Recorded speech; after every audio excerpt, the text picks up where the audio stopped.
ओम आप्यायन्तु ममांगानि वाक्प्राणश्चक्षुश्रोत्रमथो बलम् इन्द्रियाणि च सर्वाणि सर्वं ब्रह्मोपनिषदम् माहं ब्रह्म निराकुर्याम् मा ब्रह्म निराकरोत् अनिराकरणमस्तु अनिराकरणं मे अस्तु तदात्मनि निरतेय उपनिषत्सु धर्मा ते मयि सन्तु ते मयि सन्तु. Om Shanti Shanti Shanti. Last Wednesday we started the study of Chandogya Upanishad, which also belongs to Samaveda like the Kenopanishad we finished. And we saw the Anubandha Chatushtaya, of which we saw the purpose, subject matter and fit person. We could not take up the sambandha, that is how to study. And we should remember that in the subject matter we found something very, very special, which is not found in other Upanishads.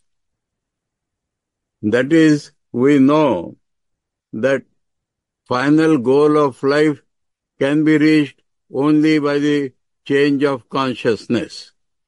But before we could tackle that consciousness, three things are necessary in our life. Our way is obstructed by mala, vikshepa, avarana. That is, lot of impurity is there in our mind.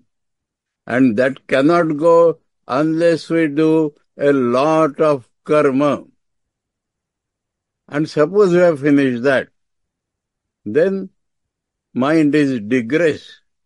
So much it is digressed. So much it is moves here, there, here. Impossible to concentrate. And without concentration, we cannot come to that consciousness which is to be changed. And for this, upasana is the only way.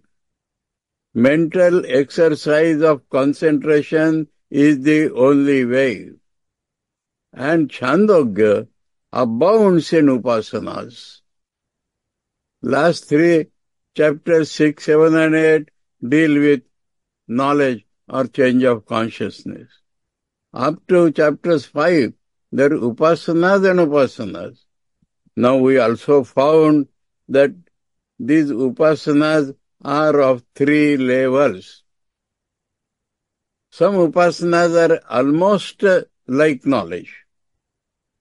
They are concentrations by which the consciousness will get changed. But to reach that state, we require upasanas, means mental exercise. Mental exercise to get the mind concentrated. And that is where Chandogya abounds. So many types of mental upasanas or meditations are prescribed in this Chandogya Upanishad. But when mind is externalized due to addiction to karma, it is impossible to practice upasanas. And so, another upasanas of another level are prescribed. And that level is called karmanga upasana. Example, suppose we are doing ritualistic worship. Then we are told, take a flower in hand, close your hands and chant this shloka for meditation on this particular God. That meditation is over with that chanting of the shloka. But this is also an upasana. So first we have to learn for the externalized mind to concentrate, even for a minute, even for 2 minutes. Karmanga upasana. And in Chandogya Upanishad, lot of Karmanga Upasanas are taught. Now there one difficulty would come. The karmas are not described much here, but the karmas on which the Karmanga Upasanas stand, those karmas are of that bygone age, irrelevant today. So, that portion we may skip now and then, because it will have no relevance to today, no relevance whatsoever. Nobody does worship of that type which the ancient people worshipped. And so, this, as we proceed, we shall find we may not take the whole Chandogya Upanishad word by word. We'll go on skipping certain sections, certain mantras, and where we find some relevance to today, or could be thought of in a modern way, then only we shall take that up to chapter 5. So, this will be our subject matter. Subject matter, change of consciousness, upasanas leading to change of consciousness, upasanas as upasanas, mental exercises, and karmanga upasana, to turn the mind a little inside. This is the speciality of the Chandogya Upanishad. You will not get such treatment anywhere else. In Brihadaranyaka you will get, but not Karmanga Upasana. But Upasana as Upasana we will get in Brihadaranyaka Upanishad. So, with this idea, we come to our last Anubandha, how to read. And there, I would quote my authority. My Guruji told me, read, study Rishi Vakyas critically and devotionally. Critically and devotionally. Now, critically does not mean we are going to criticize them, not at all, but analytically. What is the Rishi's intention in telling us this? That is how called critically. Why is talking like that? What does he want us to change? What he wants us to do? That we should find out. And again, context is another part of that critical study. Why is telling this at this stage? So, psychological points you have to analyze. Psychological points of time. When our mind is in such a state, he tells us like this. So these two things you have to be very critically finding out every time. What he wants us to change, what he wants us to do by telling us this. It is called the intention of the speaker. That we'll have to find out. And context will be very important. Why at this psychological point he talks like this? And thirdly also, what he exactly wants us to do. Exact, that also we have to use our intellect, rational, to understand what exactly he wants us to do. So all these factors can be called critical reading. But that is not enough. My Guruji told me, study critically and devotionally.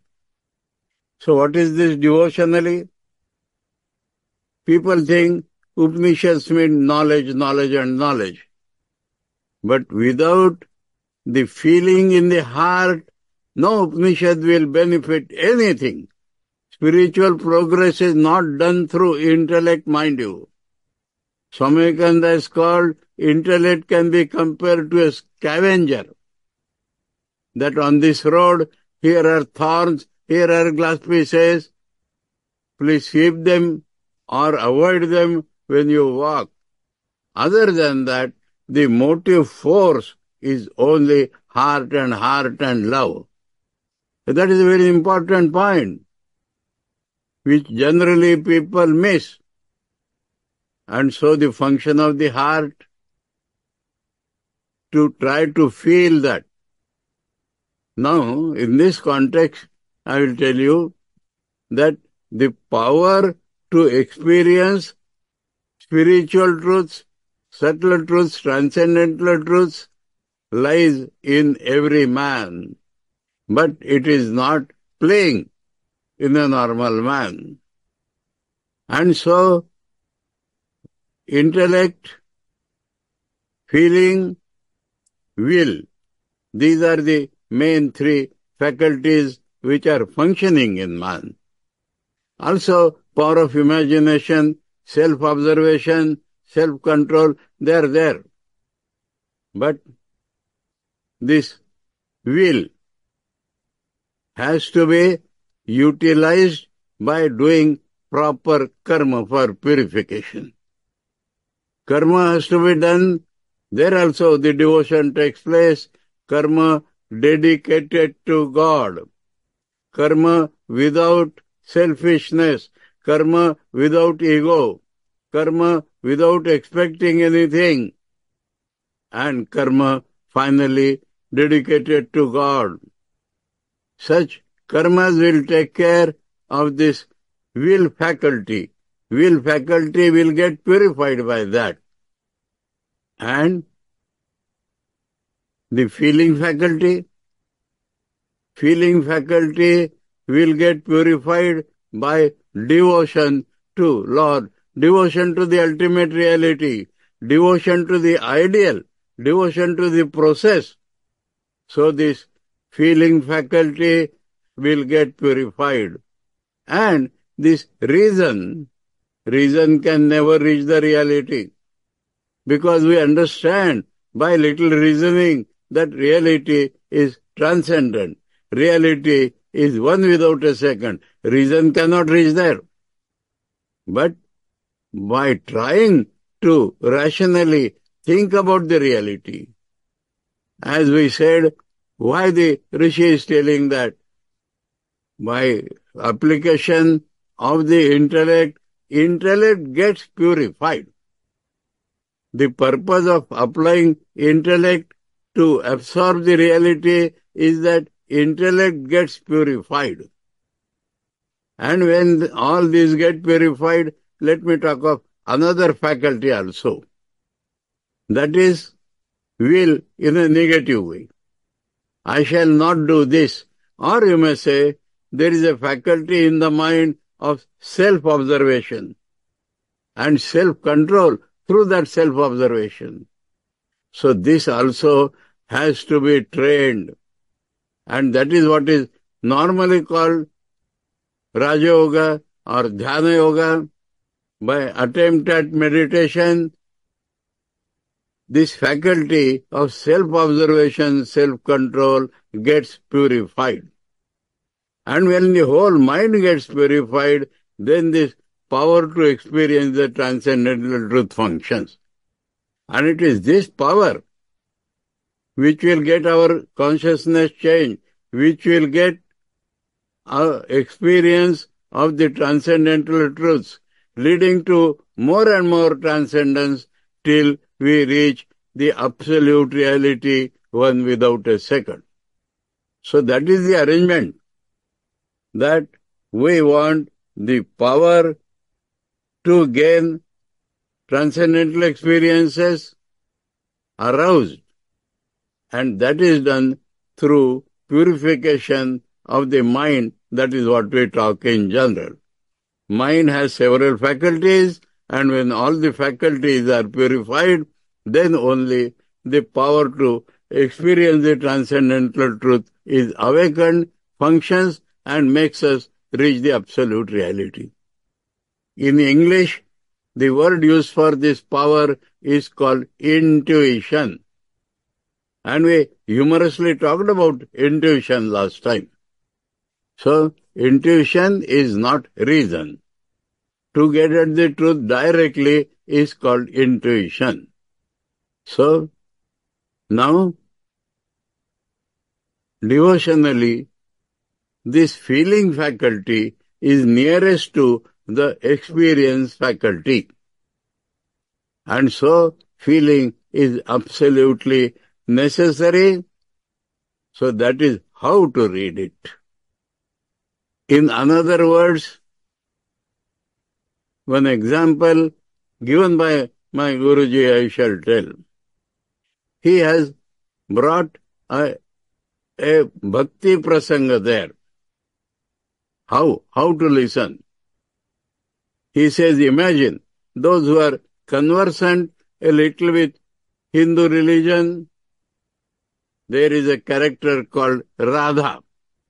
The extreme example, love for God personified. Now Radha is standing. Near her, her friend is standing. And at a little distance, somebody calls on Krishna, Shyam. Radha says to her friend, who has uttered Shyama's name? It has gone through my ears and pierced my vital points. And my heart has become restless to see that Shyama. Now my Guruji says, this is the way in which Vedantic truths have to be heard. It should generate the eagerness to experience, or with such eagerness to experience, we should listen the Vedantic truths. That may be called devotionally. So, we have now understood at least what is critically and devotionally. Another explanation he gave for this devotional listening. Every sentence of the Upanishad, every scripture is putting some ideal in front of us.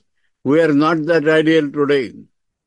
So, immediately we should introspect, compare how far we are from that ideal, and then try to bridge that gap. So in his words, first feel the difference and then try to fill up the difference.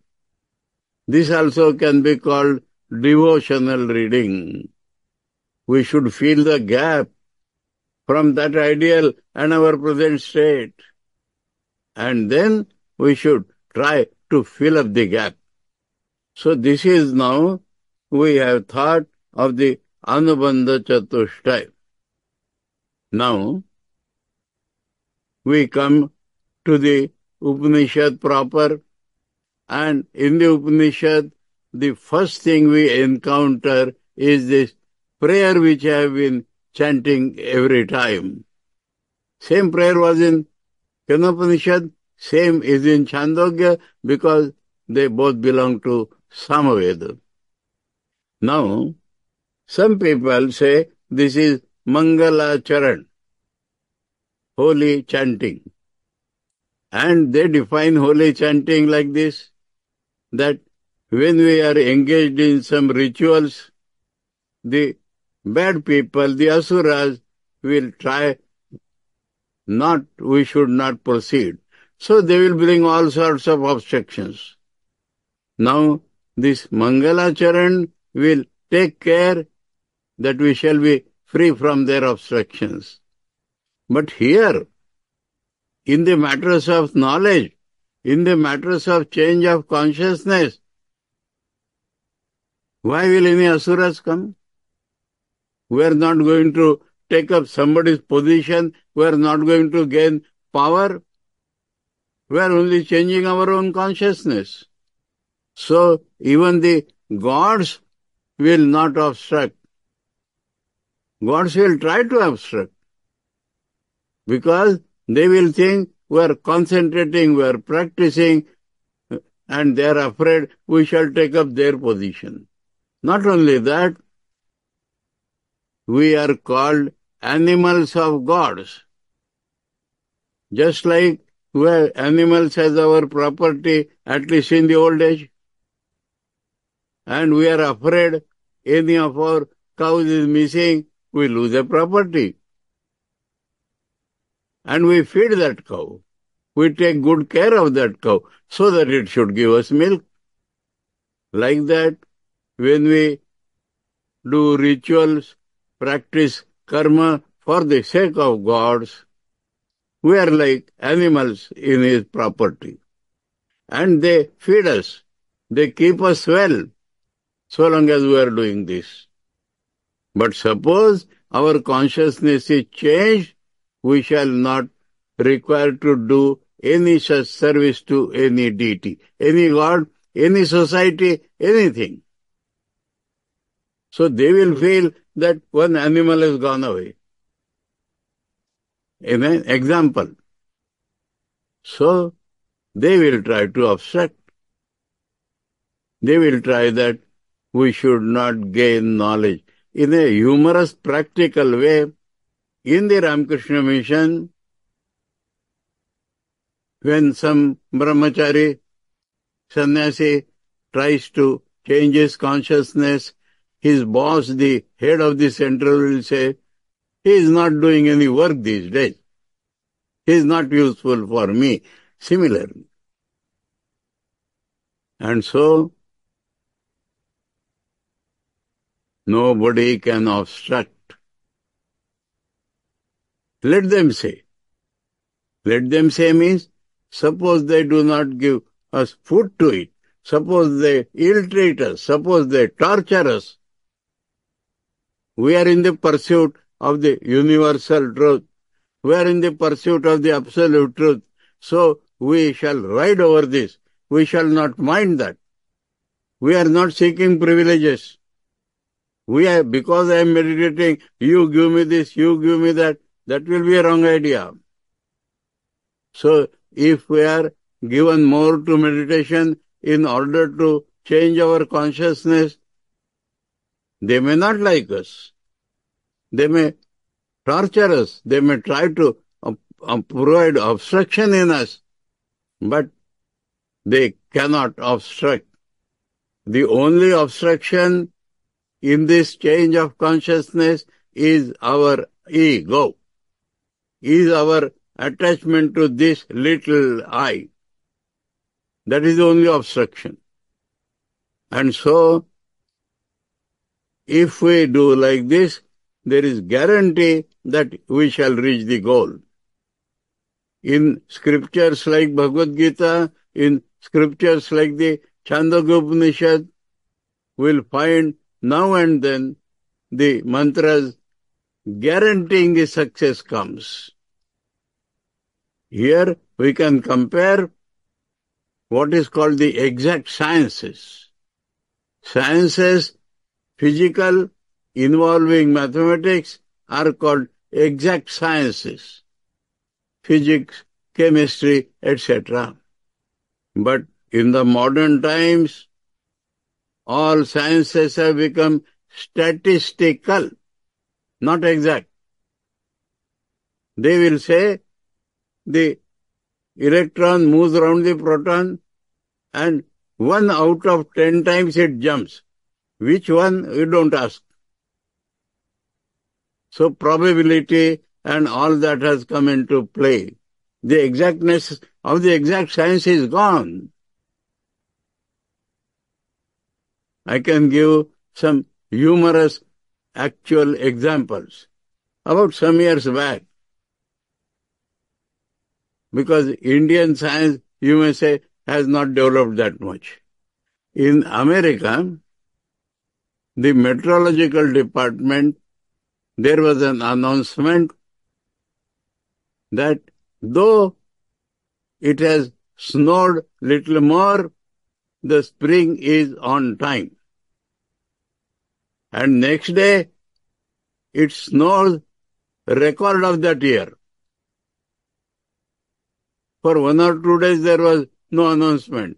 Then again, though it has been the record snowfall, the spring is on time. And then, next day, centuries record snowfall came. Why? because we are not aware of the actual factors contributing to that. Then they will say postmortem. It was depression yesterday, so yesterday you did not tell us about depression. So all sciences have become statistical, the exactness has gone. On the other hand, in the spiritual struggle, the only obstruction is I, and this obstruction is based upon unreality, and if the light of knowledge is thrown on that, the wrong knowledge is bound to vanish. So, exactness belongs to spiritual science, not to so-called physical or exact sciences. Anyway, so this Mangalacharan, in that sense, people say Mangalacharan, but then they lose the force of the words used in Mangalacharan. So this Mangalacharan takes care of all these ego-based obstructions. Now, one more point. Some people think people with undeveloped personality, people lame, people who are unfit for work, they try for spiritual progress. Such a false thing, more false, does not exist. So, this Mangalacharan starts. Om is the first letter. Om we shall discuss when it comes. In Chandogya Upanishad, lot of things on Om will be told, but we may say it is the name of transcendent, immanent reality. The nearest non-specific name of the transcendent, all-pervading reality is Om. So the chanting of Om, the pronunciation of Om means we have to anchor our mind as much as possible in the transcendent, immanent reality. By His force, we shall get all these things changed. Then, Apyayantu mama angani. Angas means parts. Functional parts of the body may be developed. That is the prayer. So this is not for weak, sickly, unfit persons. The first prayer is for development of personality. All my angas, may they be developed. Apyayantu mamangani. What all angas? Vak, power to speak, very important power. All karmendriyas, represented by vocal power, prana, means the vitality in my body. The life force functioning in my body may be developed. I want the development of my vital forces by the life force through which I am living, not weakling like that. Chakshu, my eyesight has to be perfected, has to be strengthened. Shrotram, my ears, through ears the knowledge is going to come to me, or this Chakshu and Shrotra represent all the organs of knowledge. Organs of knowledge, you know? Sound, touch, sight, taste, smell. These are only the organs through which we get knowledge. So representing all these five, hearing and seeing is being prayed for strengthening. Why these two? there is difference between the function of these two and other organs. You know, in the field of education, propaganda, everywhere, audiovisual, that is why we talk these days. Because they bring knowledge more prominently from a distance.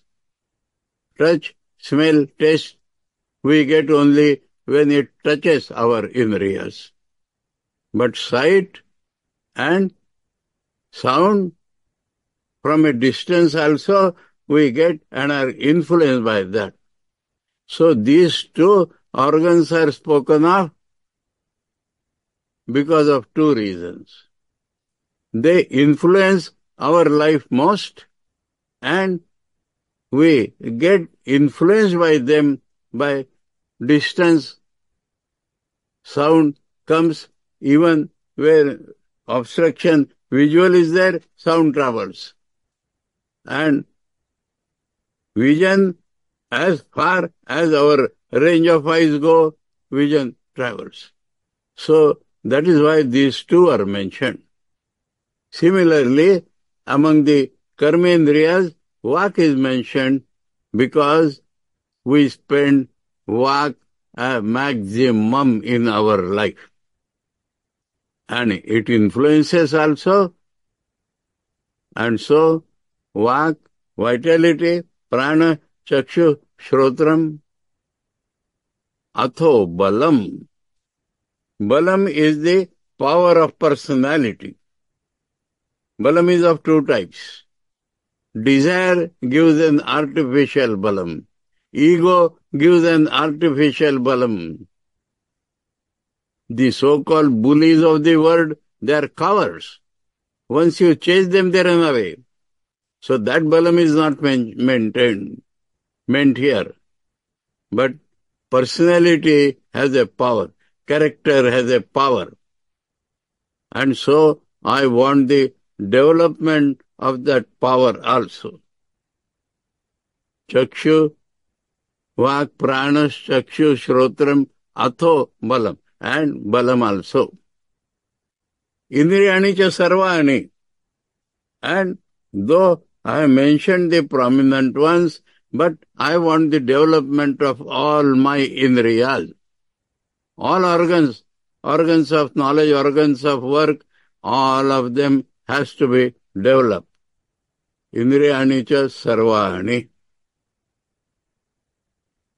Then, what happens?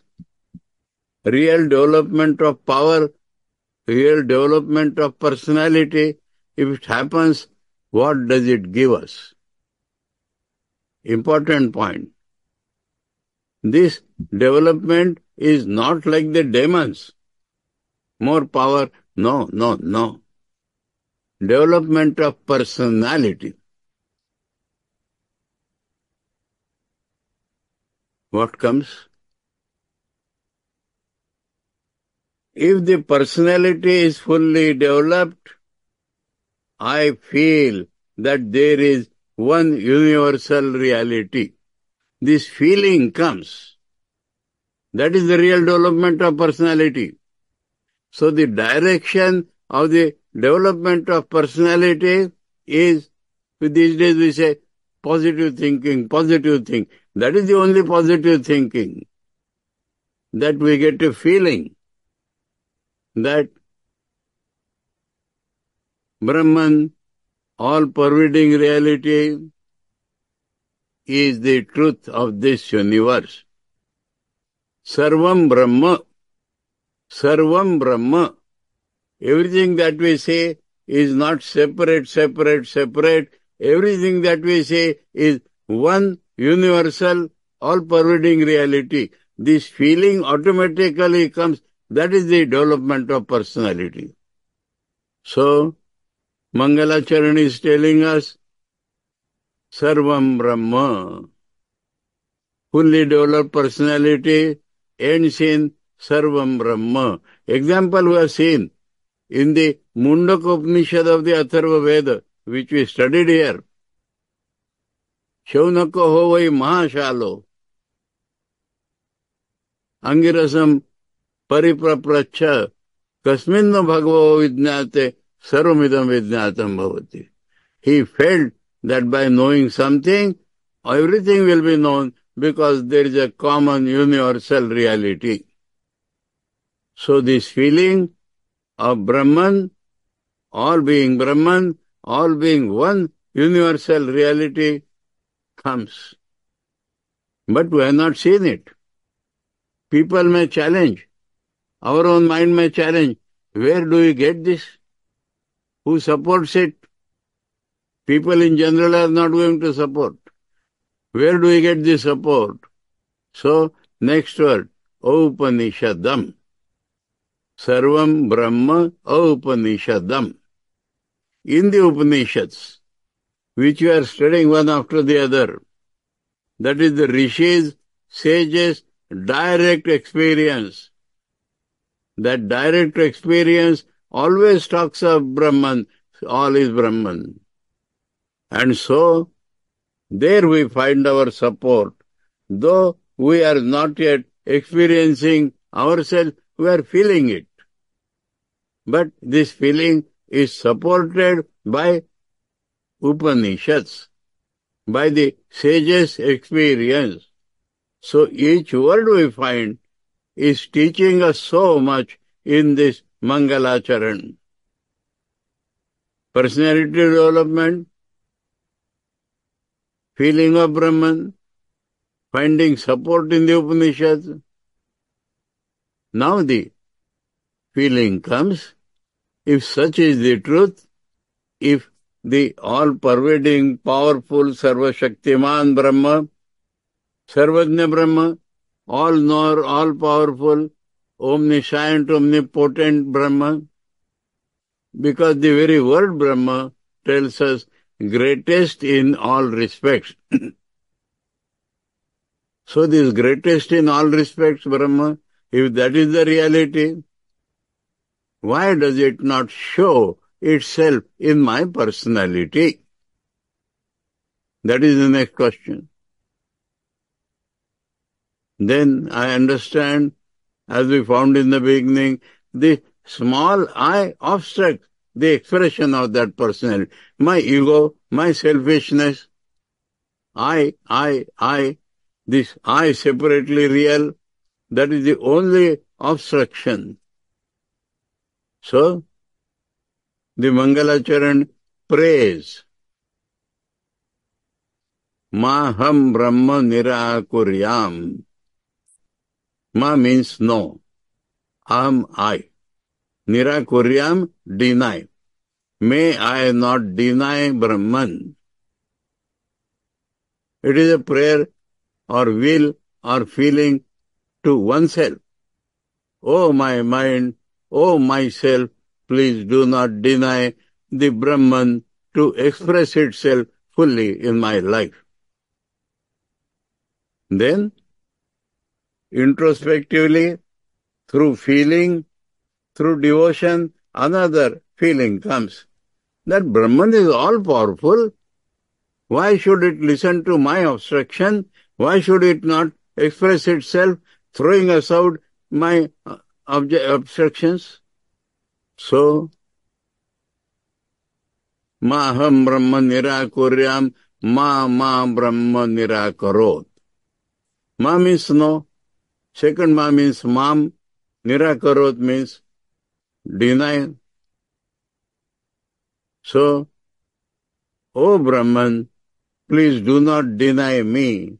Please, in spite of my obstruction, please manifest yourself in my personality. Maham Brahma Nirakuryam, Mama Brahma Nirakarot. And then, the more inside the mind goes, it feels, oh, I am obstructing. It feels, no, Brahman is getting obstructed. So, a repetition sort of comes. Anirakaranam astu, anirakaranam me astu. Let them be no rejection, denial from his side. Let there be no denial from my side. Then, another critical knowledge wakes up. That this is like an emotion. But what I really lack, what really obstructs me. So, values have to be cultivated in life. Only when the proper values are cultivated in life, then obstructions will vanish and Brahma will manifest. Now, what are the values? It is not subjective. What I like is my value. Money is the value. Attachment is the value.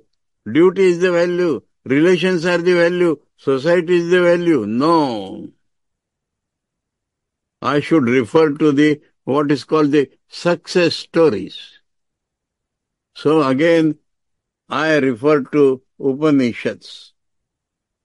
From my side, I am trying my best to be attached, fixed, attempt to manifest that Brahman.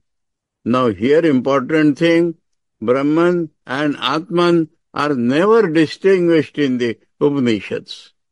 If it is the universal reality, it has to be my reality also. So, Atman, tad Atmani nirate. I engaged in pursuit of Atman always. In such me, ye Upanishad sudharma te mai santu. The dharmas means values. The values prescribed in the Upanishads. Rishis succeeded, so they cultivated certain values. They should tell me what are the values. And those I should pay attention to. Those values may come to me. Tad atmani nirate ye upanishatsu dharma te mai santu.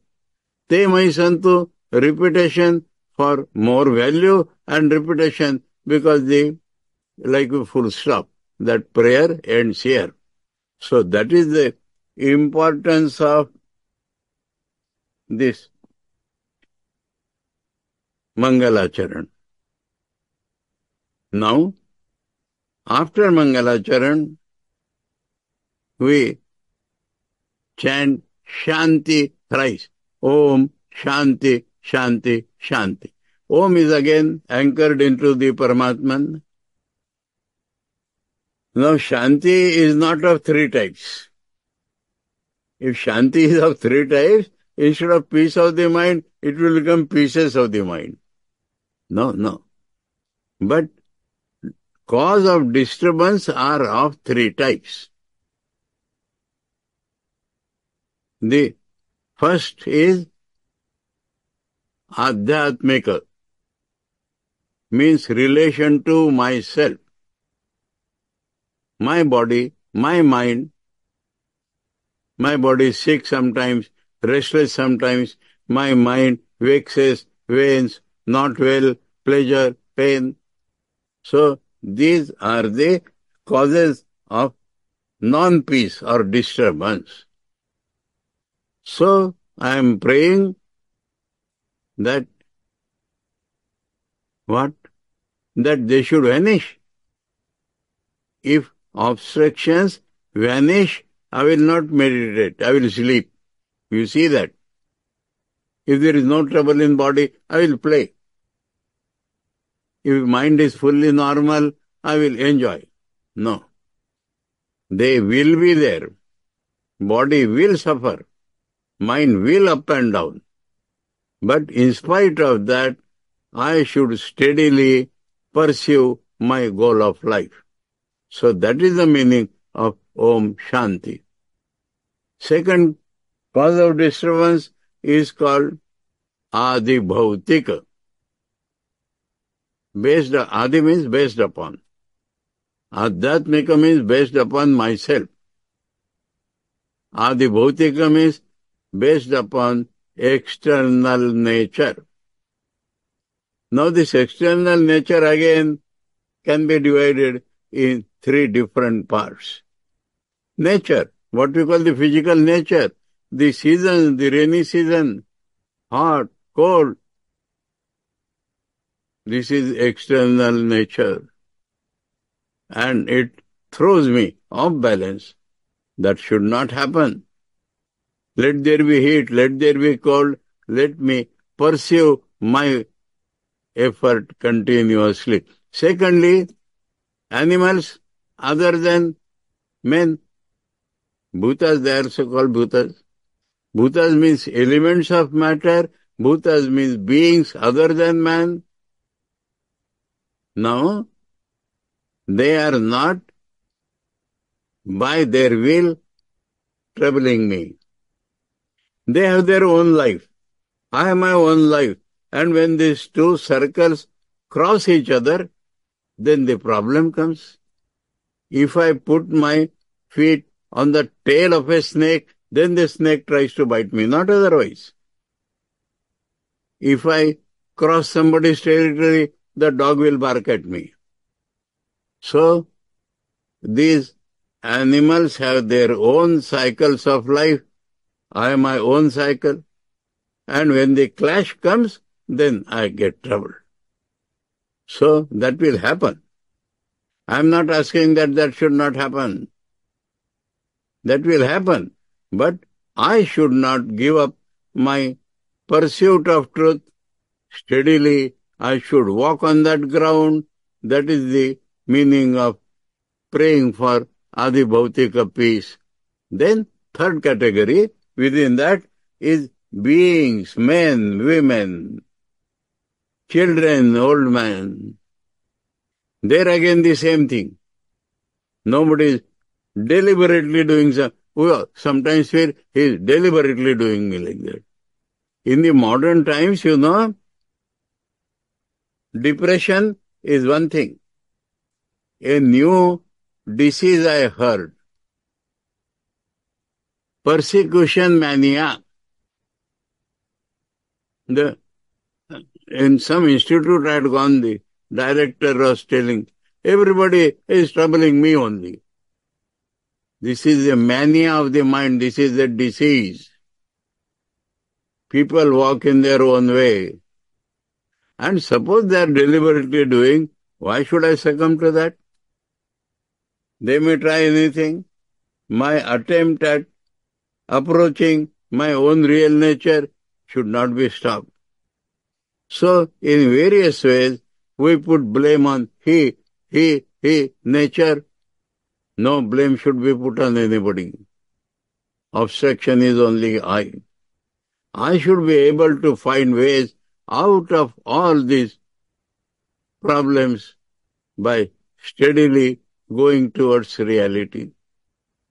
Then the third utterance of Shanti, it is called Adi Daivika, causes of non-peace. Adi Daivika means supernatural, unexpected, tsunami, corona. Suddenly it comes. No explanation from direct objects of the world. Now that will also happen. Actually, the world is a whole. Everybody is living. I will give you an example. Suppose we are lying down. Ants are traveling. Now, ants they will climb my leg and go away. I may move my leg. It is a big landslide for the ants. Like that, Himalaya, there is a landslide because we have been pulling out trees. So landslide comes. So this supernatural phenomena is also a giant whole world. You know, some days back, how that tsunami had come, that the Indian subcontinent and the Sri Lankan or southern subcontinents went near each other by 1 or 2 inches. It caused havoc. So such things are going to happen. In spite of that, my pursuit for reality should not be hampered. So that is called are the Daivika causes of disturbance. So, thrice Om Shanti, Shanti, Shanti is meant for this purpose. So, we have seen through Mangalacharan, this is called Shanti Pat. Sometimes the whole thing is called Shanti Pat. Sometimes that is Mangalacharan, this is Shanti Pat. So, and all this involves prayers. So again, the heart is coming into function. Now, under the subject matter, we could have thought of in some other way. Same result, but some other way. And that is through the name. We thought of Chandogya that day. We did not think of Upanishad. So this name Upanishad has a deep meaning, and that suggests the subject matter of all Upanishads. Now this word Upanishad consists of three parts. Upanishad. And this Sat is not Sachidananda Sat. This Sat is a verb. Sat is a verb.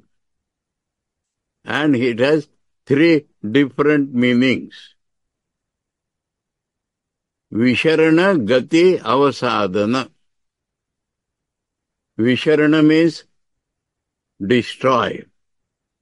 Gati means reach or achieve. Avasada means the energy should be removed, loosened. These are the three meanings. And it refers not to any book. It refers to knowledge as such.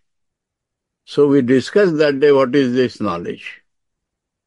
Now, Upa, near. Ni, Nishchayena, Nishtaya. Near. How do we go near knowledge? We can go near the Guru. How to go near the knowledge?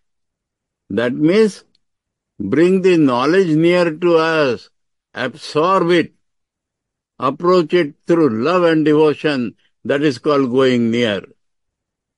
Nishchaya, we must make a resolve, firm conviction that I shall proceed towards that knowledge. But later on, I should not deviate. So, Ni itself means Nishtha, steadfastness in that pursuit. So, if I pursue this knowledge by love, by firm resolve, by steadfastness, then what will it do to me? It will destroy my wrong knowledge forever. Visharana. If the right knowledge comes, wrong knowledge has to go away. Gati means I shall achieve, I shall reach the goal of my life, I shall reach that Brahman, I shall reach my own reality. This knowledge, if pursued through Upa and Ni, and then Avasada, that means due to this wrong knowledge, there are bondages. My desires, my imperfections, they are all bind me. So if the bondage are loosened, they lose themselves. No more bandage if they are loosened.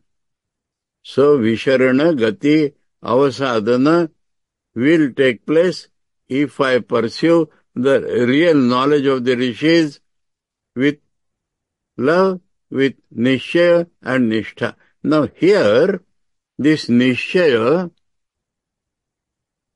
what it does? It brings the different directions of my thinking, feeling, will into one focus. That is Nishchaya.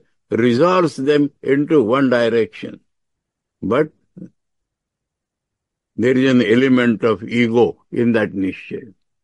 I shall do. And so, instead of that, we bring prayer. Prayer means function of the heart. Prayer means I subjugate my I to the superior reality. I subjugate my I to Guru. I subjugate my I to God. So, all the advantages of Nishya are there, but along with that, ego is missing. Subjugation is there. If I submit myself to the higher source of knowledge, it will easily come to me. So that is why this prayer are mentioned, Mangalacharan. So, we have seen Anubandha Chatushtay, subject matter in a different way, and details of subject matter were thought of that day, Upasana. Now, what is the next step? We find Shankara's introduction. What it is called? It is called Sambandha Bhashya. Sambandha means connection. This commentary will connect our mind to the source of knowledge. It will connect our mind. It will bring our mind to such a position that it will get connected to the knowledge which we are going to receive from the rishis. So that is important, Sambandha Bhashya. And we shall find that whatever we have talked, same thing Shankar is telling in this Sambandha Bhashya. Two things he will tell. That absolute change of consciousness only will give you aim of life. But you require upasanas of different levels, and so all this is presented in the Chandogya Upanishad. That is exactly what Shankar will tell us. So we can just make a start, or better leave it for next Wednesday. So we have revised, added Sambandha, and we have read Mangalacharan, we have read the Shantipat, and we have come to Shankara's Sambandha Bhashya. So, next Wednesday, please. Om Apyayantu Mamangani Vak Pranaschakshu Shrotramatho Balam Indriyani Cha Sarvani Sarvam Brahma Upanishadam Maham Brahma Nirakuryam Mama Brahma Nirakarot Anirakaranam Astu Anirakaranam Me Astu Tadatmani Nirateya Upanishatsu Dharma Te Mai Santu Om Shanti Shanti Shanti Hare Om Tat Sat Shri Ramakrishna Arpanamastu.